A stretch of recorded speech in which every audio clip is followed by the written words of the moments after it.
வணக்கம்மா. வணக்கங்க ஐயா. ஞானாற்றுப்படையினுடைய 19வது முற்றோதல் என்று சொல்லக்கூடிய ஞான வகுப்பறையில் மீண்டும் நம்ம சந்திக்கிறோம். இந்த பயணத்துக்கு நாம் ஒரு அழகான ஒரு புதிய தலைப்பு வச்சுருக்கோம். அது சப்த நிசப்தம். ரொம்ப அற்புதமான சப்த நிசப்தம் அப்படிங்கிற தலைப்போடு நாம் துவங்குறோம். இந்த ஞானாற்றுப்படையினுடைய இந்த முதல் பகுதிக்கு பேர் காணிக்கை வைத்தல்.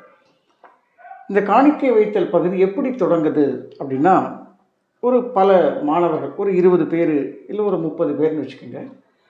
அந்த 30 பேர் 20 ஆண்டு காலமாக அல்லது ஒரு 50 ஆண்டு காலமாக ஞானத்தை தேடி அலையிறாங்க.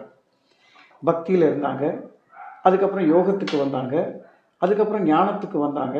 ஞானத்தில் சில குருமார்களை அடைஞ்சு அவர்கள் திருவடி தீட்சை என்று சொன்னார்கள், அல்லது வேறு ஏதேதோ தீட்சைகள் பெற்றுக்கொண்ட பல்வேறு விதமான தீட்சைகள் பெற்று ஒரு 20-25 மாணவர்கள் இந்த உலக ஒளி மையம் என்று சொல்லக்கூடிய ஒரு சபையை நோக்கி வந்தாங்க. வந்து அங்கே இருக்கக்கூடிய அந்த ஆச்சாரிய பெருமகனாக வழிகாட்டியாக இருக்கக்கூடிய அந்த ஒளி மையத்தினுடைய வழிகாட்டியை பார்த்து சில கேள்விகள் கேட்பதாகவும் அந்த கேள்விக்கு அவர் பதில் சொல்வதாகவும் அமைந்ததே இந்த ஞானாற்றுப்படை. இப்போ இந்த 20 வருடம் கழித்து 20 ஆண்டுகள் ஓடி தேடி அலைஞ்சி ஒரு குருவை ஒரு வழிகாட்டியை சந்தித்த உடனே அந்த பாட்டு இப்படி தொடங்குது. உங்களுக்கு புரியுதுங்களா இந்த பயணம்? புரியுதாமா? வருடங்கள் ஓடி தேய்ந்தும்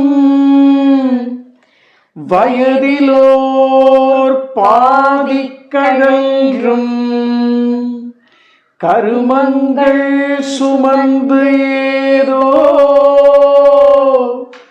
கடவுளை கண்டவன் போய் குருடனாய் திரியும் எங்கள் குறை குற்றம் நீக்கினாங்கள் திருந்தவோர் வழியை தருவீர் தெய்வ ஒளி மைய கவியே. ரொம்ப அற்புதமான இந்த காணிக்கை வைத்தனுடைய முதல் விருத்தம். 20 வருஷங்கள் ஓடி ஒரு வழிகாட்டி அடைஞ்சு பாருங்க, வயசுல பாதி போச்சுயா. வருடங்கள் ஓடி என்னுடைய வயதுல பாதி போச்சு. ஏதோ கடவுளை கண்டவன் போல் தத்துவம் பேசுகிறேன், அவர் அப்படி இருப்பார் இப்படி இருப்பார், தத்துவங்கள் பேசுகிறேனே தவிர அந்த பிரம்மாண்டத்தை முழுமையாக அறியலையா. அதுக்கு வழிகாட்டுங்க, குறை குற்றம் சுமந்து குருடனாய் திரியும் எங்களுக்கு வழிகாட்டுங்க ஐயான்னு சொல்லி அந்த வழிகாட்ட வேண்டி அவர்கள் கையேந்தி வணக்கத்தோடு நிற்கக்கூடிய இந்த முதல் பகுதி தான் காணிக்கை வைத்தனுடைய முதல் விருத்தம். இதை தான் நம்ம இந்த உலகத்துக்கு ரொம்ப அற்புதமாக ஞானாற்றுப்படை பதிவு செய்திருக்கிறது. இதை குறித்து உங்களுடைய புரிதல் என்னன்றதை கொஞ்சம் சொல்லுங்க. முதல் விருத்தம் அதுக்கு விளக்கம் சொல்லுங்க, உங்களுக்கு என்ன புரியலன்னு சொல்லுங்க. ஆமாம், இந்த நூலில் ஆரம்பத்திலே நம்ம சொல்லியிருக்கோம், இந்த மாதிரி ஓங்குதலை தேடி வரக்கூடியவங்களுக்கான ஒரு நூல் தான் இதுன்னு சொல்லியிருக்கோம். அதே மாதிரி வருடங்கள் ஓடி ஓடி ஓடி தேடுறாங்க பார்த்தீங்களா, என்ன ஆகும்னா வருடங்கள் போய்கிட்டே இருக்கும், வயசும் ஆகிட்டே இருக்கும். ஆனால் அவங்களுக்கான ஓங்குதலோ இல்லை இந்த வழியை காட்டக்கூடிய ஒரு சரியான வழிகாட்டியோ கிடைக்காம அவங்க எவ்வளோ நொந்து போயிருப்பாங்க. அதனால தான் அவங்க சொல்கிறாங்க, நாங்கள் யாரையோ நம்பி போயிட்டு ஏமாந்துட்டோம், குருடன் மாதிரி ஆயிட்டோம், கண் இருந்தோம் குருடன் மாதிரி ஆயிட்டோம்.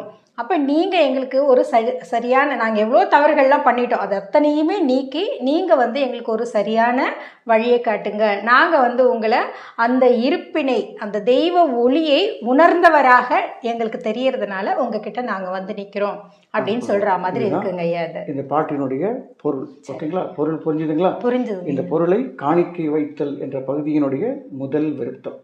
இந்த ஞானாற்றுப்படையினுடைய அற்புதமான வகுப்பறையில் மீண்டும் நாளை அடுத்த விருத்தத்தோடு சந்திப்போம். நன்றி, வணக்கம். நன்றிங்க ஐயா, வணக்கம். சப்த நிசப்தம் ஒரு அற்புதமான தலைப்பில் ஞானாற்றுப்படையினுடைய 19வது முற்றோதல் பகுதியில் இந்த ஞான வகுப்பறையில் நம்ம 2 பேரும் சந்தித்து பேசிகிட்டு இருக்கோம். இது எதுக்காகம்மா அப்படின்னா, இந்த பிரபஞ்சத்துக்கு மீண்டும் மீண்டும் ஞானாற்றுப்படையினுடைய புரிதலை விதைப்பதற்காக இறைவன் நம்மக்கிட்ட ஒரு பெரும் கட்டளை. இந்த காணிக்கை வைத்தல் என்ற ஒரு அற்புதமான பகுதியினுடைய 2வது விருத்தத்தை இன்னைக்கு பார்க்க போகிறோம். பார்க்கலாமா? பார்க்கலாம் ஐயா. இறைவனை தேடும் ஆர்வம் இருந்ததால் குருவை தேடி நிறைவான தீட்சை பெற்றோம்.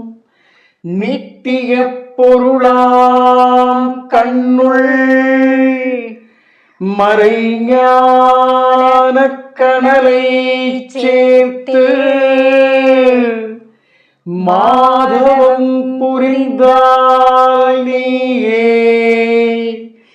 இறைவனாய் ஒளிர்வாய் என்று ஈரெழுத்தளித்தாரையா. ஏன் இது இவ்வளோ மெதுவாக நான் சொல்கிறேன்னா, இதை கேட்குறவங்க புரிஞ்சுக்கணும் இல்லையா? ஏன்னா நம்ம 18 முறை ஓதி நிறைய தொலைபேசியிலையும் நிறைய நேர்லையும் நீங்கள் நல்லா பேசுகிறீங்கய்யா, நல்லா பாடுறீங்கய்யா, ஆனால் எங்களுக்கு இந்த ஞானாற்றுப்படை புரிய மாட்டேங்குது, என்ன சொல்ல வரீங்கன்னு தெரிய மாட்டேங்குது அப்படின்னு நிறைய பேர் கேட்குறாங்க. இப்போ ரீசெண்டாக எனக்கு ஒரு அனுபவம் ஏற்பட்டது. இந்த ஞானாற்றுப்படையை ஒரு நண்பர்கள் வழியாக ஒரு பெரிய ஞான சபை, என்னுடைய குருவினுடைய சபையில் ஓத போனோம். அவர்களுக்கு இது புரியலையா, எங்களுக்கு வேண்டான்னு நிராகரிக்கிறாங்க. அப்போ இது என்ன இது அவங்களுக்கு புரியல. அப்போது ஒடுக்கத்தில் இருப்பவர்களுக்கு இது மட்டுமே, நான் ஒற்றை தலைமையில் பயணப்படுகிறேன், எனக்கு இது மட்டுமே சரி என்று ஒடுங்கி கிடக்கிற அவர்களுக்கு இது எப்படி புரியும்? புரியாது. அவங்க என்ன சொல்கிறாங்க பாருங்க, ஈரெழுத்தளித்தார். என்ன சொல்கிறாங்க? அகரம் உகரம் என்று சொல்லி கொடுத்தார். ஆ என்றால் சூரியன், ஊ என்றால் சந்திரன். இந்த அகரம் உகரமாக இருப்பது 2 கண்கள். இறைவனை தேடக்கூடிய ஆர்வத்தில் குருவை தேடி போனால் அவர்கள் ஏதோ ஒன்றை சொல்லி அக்ஷரம் என்றும், அதற்கு பரிபாஷைகள், ஏகப்பட்ட பரிபாஷைகள் சொல்கிறாங்க. வெட்டாத சக்கரம், பேசாத மந்திரம், இப்படி ஏகப்பட்ட பரிபாஷைகள் சொல்லி எங்களுக்கு புரிஞ்ச மாதிரி இருக்குது, ஆனால் புரியல. இதை நம்பி பயணப்பட்டுக்கிட்டு இருக்கோம். இறைவனை தேடும் ஆர்வம் இருந்ததால் குருவை தேடி நிறைவான தீட்சை பெற்றும். அவங்க இதுதான் என்னுடைய கர்மம் தீர்க்கும், என்னுடைய துன்பம் தீர்க்கும், என்னுடைய பிறவியை மாய்க்கும்னு சொல்லி கொடுத்தாங்க. இதை நீ ஒழுங்காக பயிற்சி பண்ணால் நீ இறைவனாக ஒளிருவாய்ன்னு சொன்னாங்க. ஆனால் எங்களால் அது முடியலையா. அப்போது இது உண்மையா இது பொய்யா அப்படின்னு அந்த வழிகாட்டிக்கிட்ட அந்த 20-25 மாணவர்கள் கேட்பதாக இந்த 2வது விருத்தம் அமைந்திருக்கிறது. இது உங்களுக்கு என்னம்மா புரியல? என்ன ராஜா இது புரியாமல் இருக்கு? இது புரியல அப்படின்னு சொல்கிறவங்க உண்மையிலேயே இதை பற்றி ஒன்றுமே தெரியாதவங்க தான் அப்படி சொல்லுவாங்க. நம்ம ஏற்கனவே சொன்ன மாதிரி ஓங்குதல் வேணும், நம்ம ஒடுங்கி இருக்கோம் அப்படிங்கிற எண்ணம் உள்ளவங்க இதற்கான தேடுதலையும் புரிந்து கொள்ளும் முயற்சியும் எடுக்கணும். அவங்க என்ன செய்கிறாங்கன்னா, ஒரு சபையில் இருந்துக்கிட்டு நீங்கள் சொல்கிறதெல்லாம் கரெக்டாக இருக்குது, நாங்கள் இதை தெரிஞ்சுக்க விரும்புகிறோம், ஏன்னா பிறவி பயன் அடையணும் முதல்ல, அப்போ இது எங்களுக்கு தேவை அப்படிங்கிறது அவங்களுக்கு புரிந்தாலும் கூட பயத்தின் காரணமாகவோ, அந்த ஒரு பண்ணி எப்படி அந்த சேத்துல இருக்கிறது பிடிக்குது அப்படின்னு சொல்லுதோ அதே மாதிரி அதுலேருந்து விடுபட மறுப்பதன் காரணமாகவோ, அதனால தான் அது புரியலேன்றதே சொல்கிறாங்க.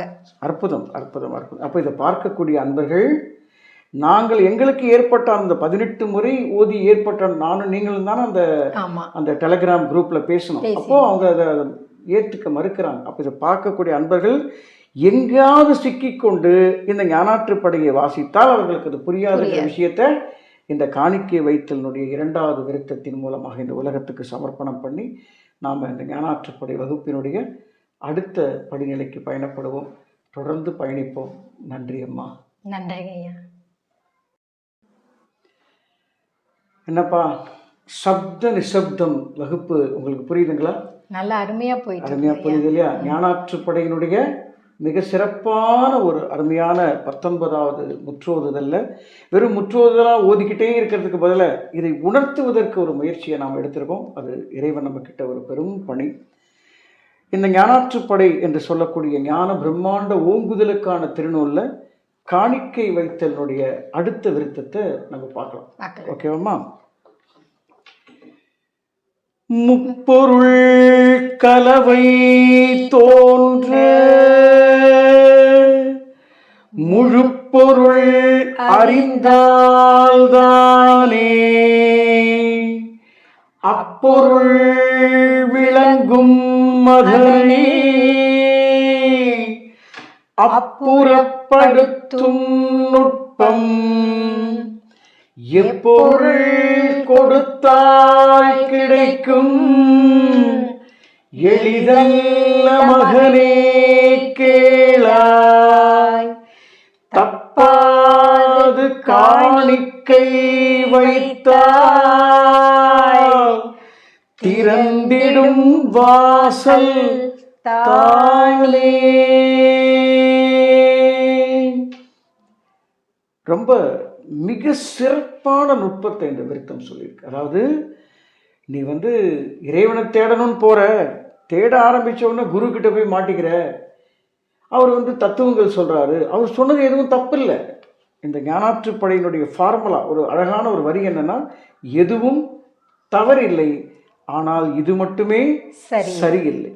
இந்த இந்த ஒரு ஒரு அழகான ப்ராவெர்பு, எதுவுமே தவறில்லை ஆனால் இது மட்டுமே சரியில்லை என்ற ப்ராவெர்பை அதை எடுத்துக்கொண்டு நீங்கள் ஞான தேடலோடு பயணப்பட்டால் சில விஷயங்கள் புரியும்.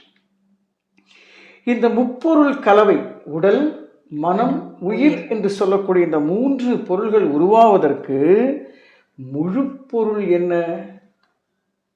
அதை அறிந்தால்தானே இதை அப்புறப்படுத்தக்கூடிய ரகசியமே உனக்கு தெரியும். அப்ப இந்த உடல் மனம் உயிர் என்று உருவாவதற்கான 3 மூலப்பொருள் என்ன? அதுதான் ஆணவம், கண்மம், மாயை. இப்போ எல்லா சபைகளும் போனா ஆணவத்தை அழிக்கணும், அகங்காரத்தை ஒடுக்கணும், கர்வத்தை எரிக்கணும், இருமாப்பை குறைக்கணும் அப்படின்னு தானே சொல்லித்தராங்க. அப்போ இந்த உடல் மனம் உயிர் உருவாவதற்கு காரணமான ஆணவத்தையும் கர்மத்தையும் மாயையும் உன்னால அழிக்க முடியாது மகனே. அதை அரவணைத்துக் கொள்வதற்கு உனக்கு ஒரு உளவு சொல்லித்தரேன். அந்த உளவு என்ன? அந்த படைத்த இறைவனுக்கு காணிக்கை வைத்தல். அவ்வளவு அற்புதமா துவங்குது பாரு. அப்போ காணிக்கை வைக்கிறதுனா எதை காணிக்கை வைத்தல்? தப்பாது காணிக்கை வைத்தால் திறந்திடும் வாசல் தானே. ஆனா எதையப்பா காணிக்கை வைக்கிறது? இந்த உலகத்தில் இருக்கிறது எல்லாமே அவன் படைத்த பொருள். அவன் படைத்த பொருளையே அவனுக்கு காணிக்கை வைப்பதான் ஞானாற்றுப்படை. அவன் படைத்த பொருளையே அவனுக்கு காணிக்கை வைப்பது பக்தி, யோகம், ஞானத்தில் ஒடுக்கம், ஓங்குதலுக்கான காணிக்கை எது என்பதை இந்த ஞானாற்றுப்படையினுடைய இந்த விருத்தம் பேசி இருக்கிறது. அது என்ன காணிக்கைன்றத அடுத்த விருத்தத்தில் பார்ப்போம். இந்த விருத்தம் உங்களுக்கு எந்த அளவு உங்களுடைய அறிவு நுட்பத்தில் இறங்கி உங்களுடைய புரிதல் தன்மையை இந்த மக்களுக்கு சொல்லுங்க.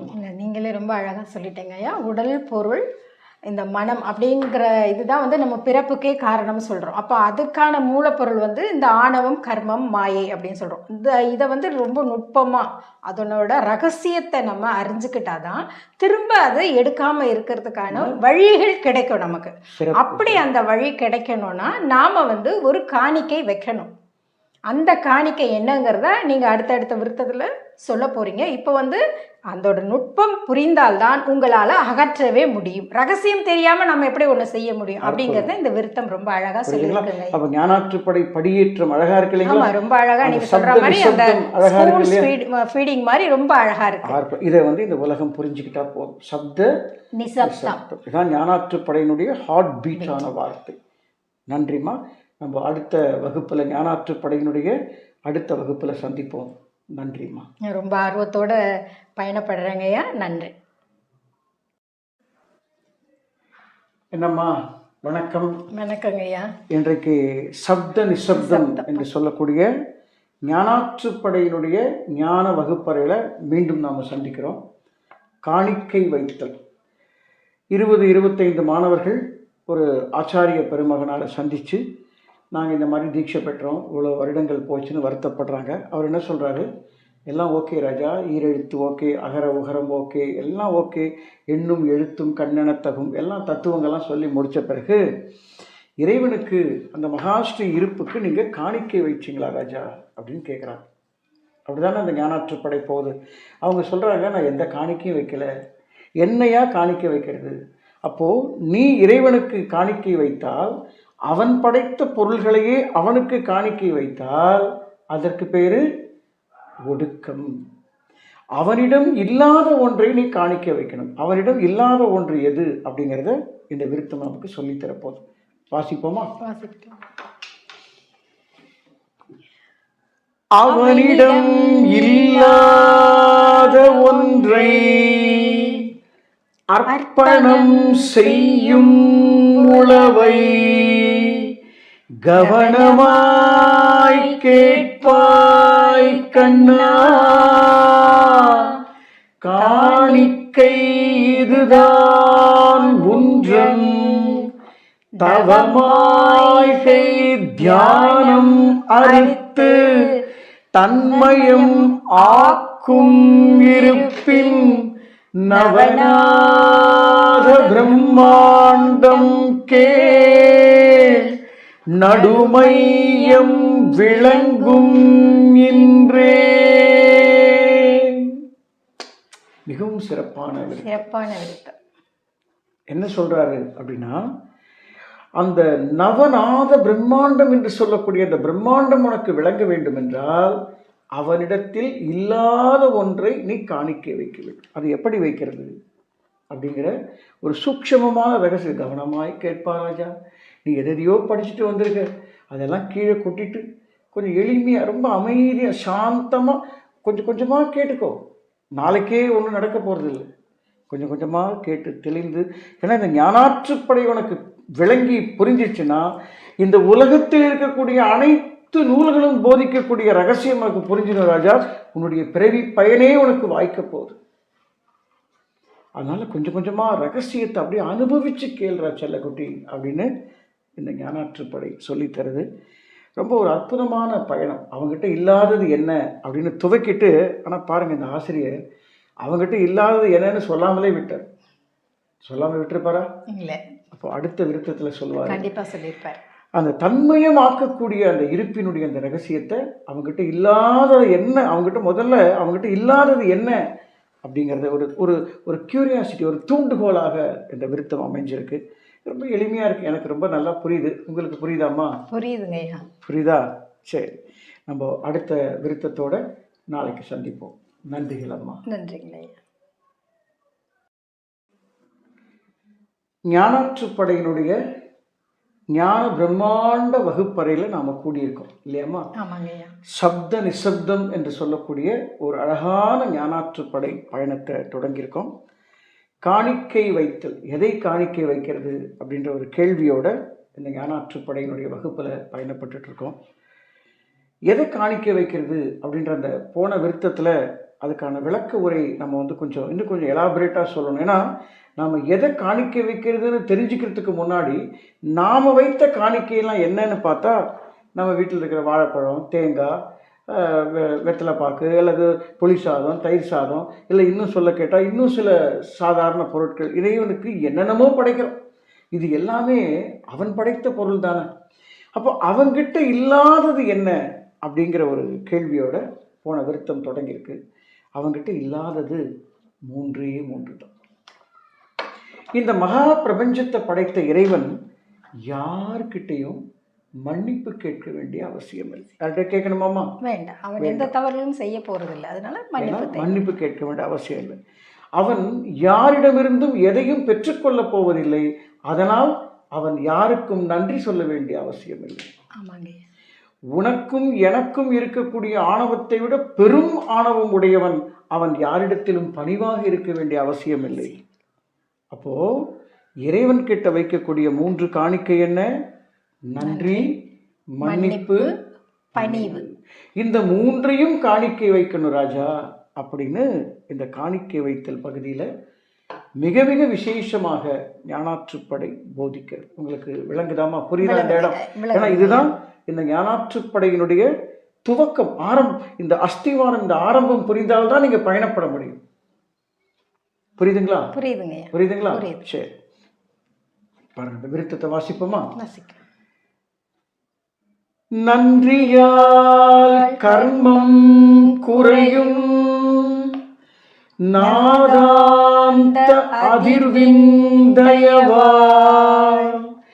மன்னிப்பின் மர்மம் உணர்ந்தாய்,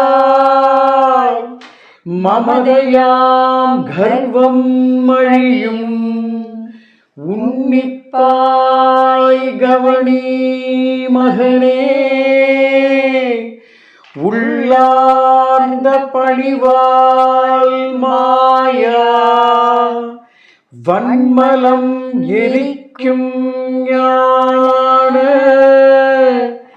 வல்லமைக்கு இதுதான் சீரே. புரியுதாமா? நன்றியால் கர்மம் குறையும், கர்மம் குறையும், மன்னிப்பால் கர்வம் குறையும், உள்ளார்ந்த பணிவால், அந்த பணிவுனா எப்படி சும்மா கூழ கும்பிடு போடல, உள்ளார்ந்த ஆத்ம சுத்தத்தோட உணர்ந்து கேட்கக்கூடிய பணிவினால உன்னுடைய மாயா மலங்கள் தீரும். ஆணவம், கர்மம், இந்த மாயா மலங்கள் தீர்வதற்கான திருச்சாவி என்ன? அவனிடம் இல்லாதது நன்றி, மன்னிப்பு, பணிவு என்று சொல்லக்கூடிய இந்த அற்புதத்தை கேள் ராஜா என்று வந்தவங்க கிட்ட சொல்றாங்க. சொன்ன உடனே அவங்களுக்குலாம் ஒரே சந்தோஷம். ஆஹா, எளிமையா இருக்கா, இவ்வளவு எளிமையா இறைவன் கிட்ட நன்றியும் மன்னிப்பும் பணிவும் கேட்டா இறைவன் வாசல் திறந்துருவானா? அப்ப சொல்றாரு அந்த ஆச்சாரிய பெருமகனார், மகனே, உன்னுடைய நன்றியும் மன்னிப்பும் பணிவும் இறைவன் ஏற்றுக்கொள்ள மாட்டான் அப்படின்னு இந்த விருத்தம் சொல்லி அடுத்த விருத்தத்துக்கு நம்ம வழிகாட்டுது. அவன் ஏற்றுக்கொள்ளணும்னா உனக்கு ஒரு ஞான தேர்வு வைப்பான், த கிரேட்டஸ்ட் ஸ்பிரிச்சுவல் எக்ஸாமினேஷன். அந்த தேர்விலே நீ தேர வேண்டும் என்ற ஒரு அற்புதத்தோடு இந்த காணிக்கை வைத்தல் முடியும். புரியுதாமா? எவ்வளவு புரியுதுங்க. ஆமா, படிப்படியாக ஒரு குழந்தைக்கு பால் கொடுக்குற மாதிரி கொஞ்சம் கொஞ்சமாக இறைவன் இந்த ஜென்மத்தில் நமக்கு கொடுத்ததுக்கு நன்றி தெரிவிக்கும். பெரிய பாக்கியம் தான். ஏற்பட்ட பெரிய பாக்கியத்தை வழங்கின அந்த இறைவனுக்கு கண்ணீரோடு நன்றி தெரிவிப்பது, புரிந்து கொள்ள முயற்சி செய்யும். நன்றி சொல்லி ஞான தேர்வுக்கு தயாராகுமா? தயாராகும். Ready to the greatest exam. அவனுடைய தேர்வறைக்கு நாம் இப்போ எங்கே இருக்கோம்? வகுப்பறையில் இருக்கோம். அடுத்தது தேர்வறைக்கு போகிறோம். அந்த அற்புதமான அந்த தேர்வறையை நோக்கி பயணிப்போம். ஞானாற்றுப்படை சப்த நிசப்தத்தினுடைய அடுத்த பயணம் எங்க? காணிக்கை வைத்தல் கடந்து ஞான தேர்வு என்று சொல்லக்கூடிய அற்புத பகுதிக்கு செல்வோம். அங்கே நம்ம மீண்டும் இந்த ஞான வகுப்பில் சந்திப்போம். நன்றிகள் அம்மா. நன்றிகள் ஐயா.